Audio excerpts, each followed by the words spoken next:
Right, obviously I've pressed record, so here comes the noisy butch. You're kidding me. Right, I'm back now, the dog's finished being needy. Right, this is the aftermath from the run video. Very disappointed in you. This thing, never checked it, never tried it. Took it, put a battery in it. I turned it on, it went, and that was it. It never worked. So it never got a test. As you can see, the tyres didn't even get dirty. Very disappointed in this bloody car. Steering servo's knackered, I think. The remote was working. It's the same remote that I used for this one. So only I can assume is the last time it was out, it was Christmas in all that slushy water, that the receiver is behind here, between the floor and the back seat, that water got in and killed it. Because nothing worked. The lights worked from the third channel and nothing was working from the remote. So I'm going to assume, since the remote was working, that I'm going to have to get the lid off. Which, call it poor design if you want, but that's a big job. So I haven't touched that.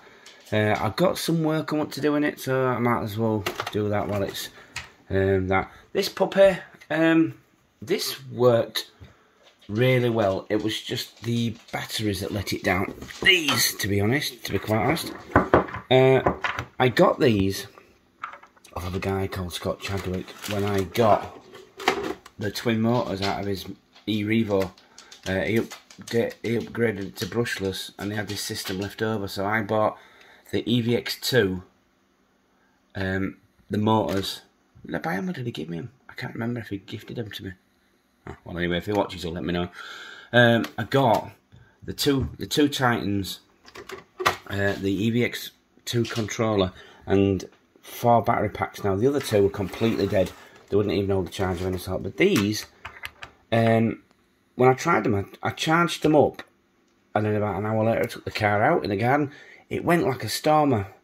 But because it was Father's Day weekend and we'd been out doing stuff, I had to charge them the night before. I didn't have time to charge them that morning because I was trying to charge 5,000 milliamp LiPo that I eventually used in this. Did I take it out? Please let.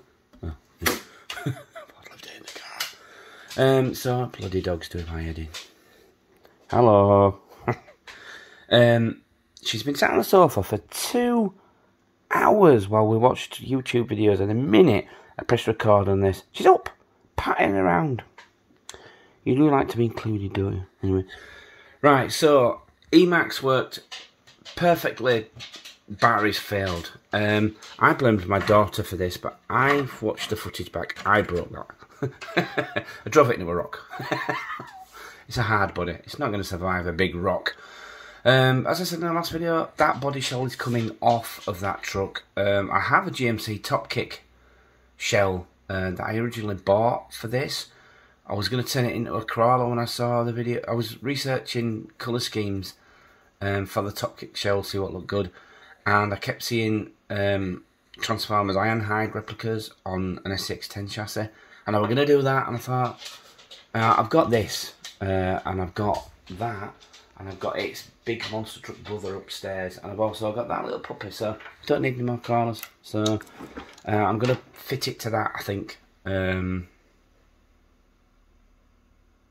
see. Oh, damn it, wife's back. Anyway, yeah, so that's that. This one worked brilliantly. I've noticed some wobble, so the wheels, it got some damage. The other side of the bumper is now broken. I don't know when I did that. I must have caught it on a rock or something. I don't know if you can see it from there, but the Land Rover badge is scratched. How it got scratched inside there, I don't know. But this thing worked brilliantly. I'll show you what I'm going to do with this in another video. I'm nicking the metal axles from something else to go under this. Because the EE axles that come with it are actually quite wide. You can see how much the axles stick out. So I want the wheels to be tucked in the arches. This puppy worked brilliantly. Now, since this has now got a hobby wing ESC in there, I put the speed controller from that in here, and I used the battery that came with that little battery came with that, and I used these two batteries in this, and it drove beautifully, but there was a whining noise from the gearbox. I've obviously not oiled it properly or not assembled it properly, but I've got to redo that. Anyway, that's it really. Wife's come back, she's getting enough done from work with a friend. Dog interrupted with poo time, so I've run out of time for a video. Yeah, people have asked me what's underneath here. It is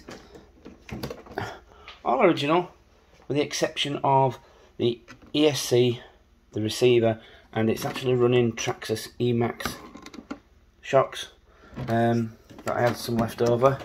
And yeah, that's pretty much it. I'm going to be leaving the tyres on this, but I feel it should have 2.2 wheels. They just look a little puny. So I'm thinking with the larger wheels, and that it make the tyres look a little bit more low profile, that would look good. Wife's home. You, noisy. Obviously the lady of the house is home. The dog's going crazy because she loves her more than she loves me. Right, so yeah, I've not done anything with that. As you can see though, I've filled in the gaps in the roof, so that's good. Yeah, that's pretty much it. I've decided I love this. I wasn't sure what I was going to do. Ooh, I scratched it. I don't know if it's scratching it. Mind you, you didn't see it in the video, but it has been on its side and roof once or twice. So yeah, I edited that out because yeah. So I need to fix the bumper. I am going to swap the axles and drive shafts, and I am going to get a better power plant for it. It does need more power. The motor that's in it is okay, but it's not. It's a heavy truck. Even just as it is, it weighs quite a bit, so it definitely needs more grunt. And from what I can tell, the minute you put more grunt into it, the gearbox goes. It's not able to take the strain. So I'll use that gearbox in something else later, like I did with the ESC in there. So yeah, well, to recap, strip, oil, rebuild, and see how that goes, because obviously that's going to go under that. Upgrade. This shell is going on a smaller truck. I don't know, it just looked goofy. I've had this truck like this for years, and I don't know why. I don't know if it's because it sits a little higher than I used to have it, or what, but it just looks goofy. It's a short wheelbase and big wheel. I wasn't feeling it this time round. I am tempted to. I had this chassis extended under a truck this size. I'm thinking of redoing that just because it drove better, it handled better, it looked better. It looked more in proportion to scale, so I may do that. I don't know. Yeah, and I'm going to leave it at that because now my wife's home. She's going to want a cup of tea. How British, a lovely cup of tea. Anyway, so thanks for watching, peeps. I've still got to edit the second video for that, although I've watched it back. It isn't as good as the first one. It's not going to be, so who knows. Alright, anyway, so signing off. Thanks for watching.